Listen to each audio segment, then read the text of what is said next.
السلام على الحسين.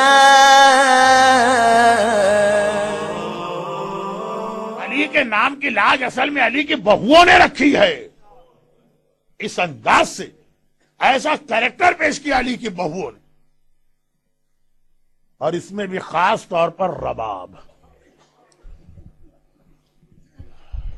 خاص طور پہ رباب. اس کے بعد میرے پاس موقع نہیں ہوگا تو ایک ذمہ داری بھی ادا کر دوں، اور ویسے بھی بہترین وقت. بعض صاحبان ایمان بے اولاد ہیں، انہوں نے اولاد کے لیے دعا کے لیے کہا. رباب کا نام آئے، اصغر کا نام آئے تو اس دعا کے لیے اس سے بہتر کوئی موقع نہیں ہوتا. پروردگارہ تجھے رباب کی اصغر کا واسطہ، جو بے اولاد مومنین نے خاص التماس کی ہے، ان کی یہ پریشانی دور فرما. اصغر کے وسیلے میں ان کو صاحب اولاد بنا، خاص طور پہ رباب. دیکھیں رباب وہ خاتون کہ آقا حسین نے رباب کے لیے کیسا جملہ کہا جو ایک عام مومن بھی کہتے ہوئے ذرا شرماتا. آقا حسین نے کہا جس گھر میں رباب یا سکینہ نہ ہو وہاں میرا دل نہیں لگتا. بیٹی کے لیے باپ کہے تو پھر بھی سمجھ میں آتا، لیکن پبلک کے اندر اپنی کسی بیوی کو اس طرح پریس کرنا. یا رسول اللہ کا طریقہ ملتا ہے خدیجہ طاہرہ کی تعریف ہوتی ہے، یا آقا حسین کا طریقہ ملتا ہے کہ رباب کی تعریف. اور میدان کربلا کی تمام بیویاں وتھ فل ریسپیکٹ قربانی کے منزل پہ رباب ہمیں سب سے الگ نظر آ رہی ہے، کیونکہ رباب وہ جنہوں نے کربلا کے میدان میں اپنا سہاگ یعنی اپنا شوہر بھی قربان کیا، جنہوں نے کربلا کے میدان میں اپنا بیٹا اصغر بھی قربان کیا، اور جنہوں نے کربلا کے جہاد میں شام میں اپنی سکینہ بھی قربان کی. شوہر، بیٹا، بیٹی، رباب نے سب راہ خدا میں قربان کیا. ایسی کون بھی آپ کو ملے گی؟ بلکہ بعض علماء تو یہاں تک کہتے ہیں کہ میدان کربلا کی سب سے پریشان بیوی بھی شروع میں رباب تھی، اور بعد میں اپنے آپ کو سب سے خوش قسمت بھی سمجھ رہی. ہاں، آقا حسین کے لاشے کو جب 11 محرم کو دیکھا تھا نا تو ایک وعدہ کیا تھا زندگی میں کبھی چھت کے نیچے نہیں بیٹھوں. یہ ہلکی ہلکی بارش ہوتی ہے، مدینے کی تیز بارش میں بھی رباب کبھی باہر صحن سے اوپن اسپیس سے اس کے کبھی چھت کے نیچے نہیں آئی. مگر یہ بات کی منزل ہے. اس سے پہلے بعض علماء پڑھتے کہ شب عاشور، آج کی رات شب عاشور ہے نا، کربلا میں آج کی رات اور 24 گھنٹے کے بعد کی رات کتنا بڑا چینج، کتنا بڑا انقلاب آ جائے گا. آج کی رات کربلا کے میدان میں جائیے 61 ہجری میں سارے خیمے لگے، کل یہ سارے خیمے جل چکے ہوں. آج ہر بیوی کے پاس اس کا وارث بیٹا بیٹھا، کل یہ سارے بیٹے مقتل کے اندر ان کے سر کٹے ہوں گے، ان کے بے سر کے لاشیں پڑے ہوں گے. آج بیٹی کے سر پہ ہاتھ پھیرنے والا باپ ہے، کل یہی بچی یتیم ہو چکی ہوگی. مگر شب عاشور کے حوالے سے کچھ مسائل آج آپ رات کی مجلس میں سنیں گے جو یہاں میں نے سنا ہے ہوتی، اور کل دوپہر میں کچھ پڑھوں گا. ابھی تو یہ بات ہے کہ آقا حسین جیسے ہی شب عاشور آئی پہلے مردوں کا ٹرائل یا ٹیسٹ کیا اور پھر عورتوں کا. مردوں کے لیے پوری میٹنگ بلائی، عورتوں کے لیے میٹنگ نہیں بلائی.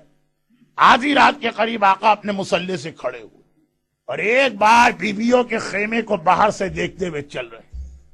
ہر خیمے میں ہر بیوی بہت خوش نظر آ رہی ہے، کل کے جہاد کی تیاری کر رہی ہے. لیلا کے خیمے کے قریب سے گئے، دیکھا اپنے اکبر کو کل کے لیے تیار کر رہی. آنو محمد زینب کے خیمے کے قریب سے گئے، دیکھا زینب آنو محمد کو کل کے جہاد کے لیے تیار کر رہی. کبھی جعفر تیار کے حالات سناتی ہے جو ان کا دادا، اور کبھی حیدر کرار کے حالات سناتی ہے جو ان کا نانا. فروا کے خیمے کے قریب گئے، قاسم کی تیاری ہو رہی. البتہ ایک خیمے کے ابھی قریب پہنچے تھے، دیکھا بھی نہ تھا اس خیمے سے رونے کی آواز آ رہی. حسین تیزی سے آگے بڑھے، یہ خیمہ رباب کا خیمہ. دیکھا اصغر کے گہوارے پہ سر رکھے ہوئے رباب رو رہی. حسین نے پوچھا رباب کیوں رو رہی ہو؟ کیا اصغر مر گیا؟ 3 دن کا پیاسا ہے، یعنی 2 دن اور 2 راتیں 3 راتیں اصغر کو کوئی نقصان پہنچ گیا رو کیوں رہی؟ بڑا عجیب جملہ رباب نے کہا میں تو رو رہی ہوں اپنی بدقسمتی پر، میں تو رو رہی ہوں اپنی محرومی پر، ہر بیوی کو دیکھ رہی ہوں کہ کل کے جہاد کے لیے کیا تیاری کی جا رہی ہے، لیکن آقا اس گھر میں آ کے اللہ نے مجھے سب دیا، اولادیں بھی دی، مگر 2 اولادیں اس طرح سے دی کہ دونوں جہاد کے لیے نہیں جا سکتی ہیں۔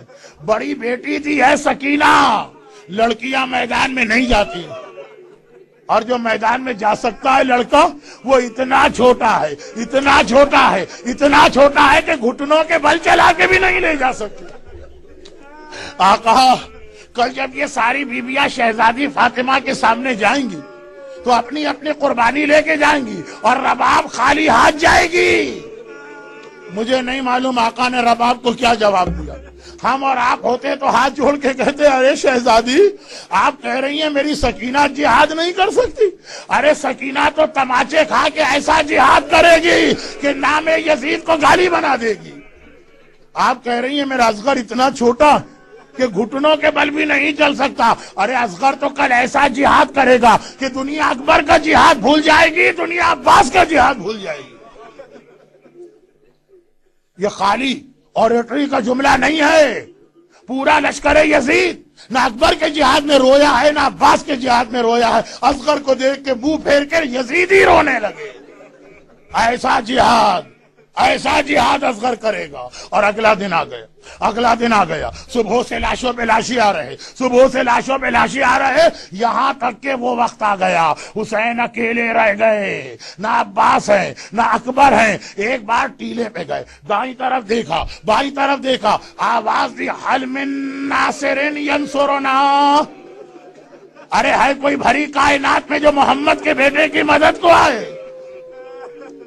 اور کہیں سے جواب تو نہ آیا۔ خیمے سے بیویوں کے رونے کی آواز آنے لگی۔ حسین ٹیلے سے اتر کے خیمے میں گئے، کہا زینب کیا بات ہے، ابھی میں زندہ ہوں، بیویاں کیوں رو رہی ہیں؟ زینب نے کہا بھیا جیسے ہی تو نے حل من ناصرین کہا اصغر نے اپنے آپ کو گہوارے سے باہر گرا دیا۔ شاید یاد دلا رہے ہو بابا، ابھی آپ کا ایک ناصر باقی ہے، ابھی آپ کا ایک سپاہی باقی ہے، جب تک اصغر زندہ ہے استغاثہ بلند نہ کرے۔ ارے میں موجود ہوں۔ حسین نے اصغر کو گود میں اٹھایا اور ایک مرتبہ کہا کہ زینب میں حجت تمام کرنے کے لیے اس کو لے جا رہا ہوں۔ رباب نے دیکھا میرا ششمہ ہا، اللہ اللہ، یہ مصیبت بھی وہ ہے کہ خالی مائیں سمجھ سکتی ہیں، جن کی گودوں میں چھوٹے بچے ہیں صرف وہ ماں سمجھ رہی ہوگی رباب پہ کیا گزر رہی ہے۔ حسین نے رباب کو گود میں لیا، اصغر کو گود میں لیا۔ رباب نے دیکھا، گھبرا کے کہا آقا میرا اصغر کہاں جا رہا ہے؟ حسین نے کہا رباب میں مقتل میں لے جا رہا ہوں، کہا کہ ذرا اصغر کو میری گود میں دے دیجئے۔ حسین نے اصغر کو رباب کی گود میں واپس کیا، اصغر کو لے کے رباب خیمے میں جانے لگی۔ حسین نے کہا رباب کیا مقتل میں بھیجنے کا دل نہیں چاہ رہا؟ کہا گھبرا کے کہا نہیں آقا ایک اور بات ہے، تھوڑی دیر کے بعد لے کر آئی۔ تو حسین نے کیا دیکھا؟ رباب نے بچے کا نیا کرتا پہنا دیا ہے، بالوں میں کنگھی کر دی ہے، آنکھوں میں سرما لگا دیا ہے، بہت چھوٹا ہے مگر شیر خدا کا پوتا ہے، پورا سپاہی بن کے میدان میں جائے گا۔ میں نے کسی کتاب میں نہیں پڑھا، لیکن ایک اپنے استاد سے سنا ہے کہ وہ جاتے جاتے ایک بار رباب نے کہا اصغر بیٹا تھوڑی دیر کے بعد تو اپنی دادی کی گود میں ہوگا، اگر دادی کہیں کہ ماں نے منہ نہ دھلایا کہہ دینا اماں کے پاس پانی نہ تھا اس لیے اس حالت میں تھے۔ شیر خدا کا پوتا پوری شان کے ساتھ عباس جیسی شان کے ساتھ چلا اور ایک بار حسین کی گود میں میدان کربلا میں پہنچا، اور حسین نے کہا اصغر تم شیر خدا کے پوتے ہو، اپنی حجت خود تمام کرو۔ ارے کیا عباس و اکبر کی تلوار کا وہ اثر ہوگا؟ ادھر اصغر نے اپنے سوکھے ہونٹوں پر ننھی سی زبان پھیرنا شروع کی، سارا لشکر یزید منہ ڈھل کے ہاتھ پھیر کے رونے لگا۔ عمر سعد گھبرا گئے، ہرملا کے پاس آیا، ہرملا اقطع کلام الحسین، ہرملا اگر یہ بچہ کچھ دیر اور رہا تو بغاوت آ جائے گی، میری فوج میرے خلاف ہوگی، کسی طرح حسین کا کلام کاٹ دے۔ ہرملا نے کہا اچھا۔ ایک بار تیر اٹھائے، ایک بھال کا تیر بھی ہے 2 بھال کا تیر بھی ہے، 3 بھال کا تیر بھی ہے۔ 1 بھال کا تیر عرب میں آدمی کی گردن توڑنے استعمال ہوتا، اور 3 بھال کا تیر جب کسی گھوڑے کی گردن توڑنا ہو یا درخت میں سوراخ کرنا ہو۔ تیر کا اپنا وزن اصغر کے وزن سے زیادہ۔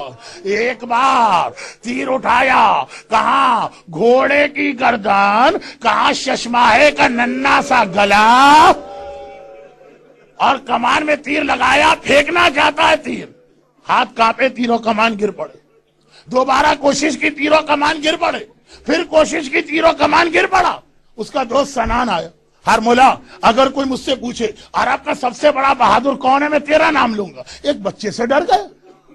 اگر کوئی پوچھے عرب کا سب سے بڑا تیر انداز کون ہے، بچے سے ڈر گیا۔ کہا بچے کی بات نہیں ہے، ادھر تیر پھینکنا چاہتا ہوں۔ خیمے کا پردہ اس طرح ہلتا ہے جیسے بچے کی ماں در خیمہ پر یہ منظر دیکھ رہی ہے، ہائے ماں کے سامنے اس کے لال کو کیسے تیر کا نشانہ بناؤں۔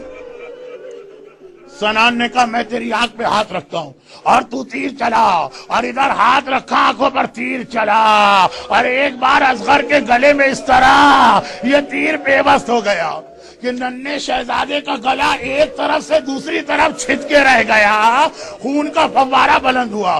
آقا نے چلو بڑھا کے خون لیا، آسمان کو پھینکنا چاہتے ہیں، آسمان گھبرا کے کہتا ہے آقا یہ بے گناہ خون نہ آنے پائے ورنہ کبھی بارش نہیں ہوگی۔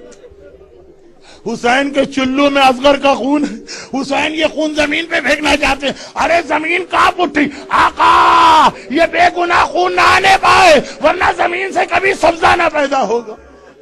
حسین کے ہاتھ میں خون ہے، آسمان کو دیکھا، زمین کو دیکھا، انکار آسمان کو ہے، راضی زمین نہیں۔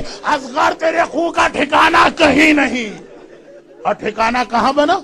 آقا نے یہ خون لے کے اپنے چہرے پہ مل دیا۔ نانا رسول خدا کے پاس جاؤں گا، کہوں گا نانا ذرا دیکھیے آپ کی امت نے میرے ششماہے اصغر کو کس طرح شہید کیا۔ اب حسین اصغر کے گلے سے تیر نکالنا چاہتے ہیں، ادھر تیر کھینچا، ننھا بچہ 6 مہینے کا بچہ تڑپ اٹھا، تیر نہیں نکالا جا رہا۔ آقا اکبر کے کلیجے سے برچھی نکالنا مشکل تھا، یہ اصغر کے ننھے سے گلے سے 3 بھال کا تیر۔ حسین نے کہا اصغر بیٹا مجھے پتا ہے تو بہت چھوٹا، تجھے تکلیف ہو رہی ہوگی، مگر حیدر کرار کا پوتا ہے، عباس کا بھتیجا ہے، اکبر کا بھائی ہے، میں تیر نکالتا ہوں، تڑپنا نہیں۔ اب بچہ نہ تڑپا، مگر تیر کیا نکلا، اصغر کی جان بھی نکل گئی، ننھا سا لاشا۔ پورے کربلا کے جہاد میں عمر سعد اتنا پریشان کبھی نہ ہوا تھا جتنا اصغر کے وقت ہوا، اور پورے جہاد میں حسین اتنے پریشان کبھی نہ ہوئے تھے جتنے اصغر کے وقت ہوئے ہیں۔ کبھی نظر آیا آپ کو کہ کوئی لاشا لے کے حسین فیصلہ نہ کر پا رہے ہوں یہ لاشے کا کیا کرنا ہے؟ اصغر کا لاشا ہاتھ میں ہے۔ کل اعمال عاشورہ میں آپ 7 مرتبہ آگے بڑھیں گے، 7 مرتبہ پیچھے ہٹیں گے، وہ جملہ کہیں گے جو حسین کہہ رہے تھے۔ ننھا سا لاشا ہاتھ میں ہے، کبھی سوچتے ہیں خیمے میں لے جاؤں تو ماں کیسے دیکھے گی، کبھی سوچتے ہیں یہیں دفن کر دوں۔ 7 مرتبہ آگے بڑھے، انا للہ و انا الیہ راجعون، رضا بقضائک و تسلیما لامر۔ 7 مرتبہ آگے بڑھے، 7 مرتبہ پیچھے ہٹے، آخر میں یہ لاشا خیمے میں لائے۔ رباب نے دیکھا، ایک ہی جملہ کہا، یا بنیا امثلو کا ینہار، 6 مہینے کا جانور بھی ذبح نہیں ہوتا، ہائے میرا ششماہا، ہائے میرا اصغر۔ اور جب گہوارے کو دیکھتی ہوں گی فریاد کرتی ہوں گی۔ بس ایک آخری جملہ سن لیجیے۔ اگلا دن آیا، عمر سعد نے کہا اصغر نظر نہیں آ رہا، شمر نے کہا میں ڈھونڈتا ہوں، نیزہ ہاتھ میں لے کے چلا کربلا کی زمین پہ، کربلا کی زمین میں نیزہ گاڑتا چلا۔ ایک بار جو نیزہ نکلا، نوکے نیزے پہ ششماہے کا ننھا سا لاشا نظر آ رہا۔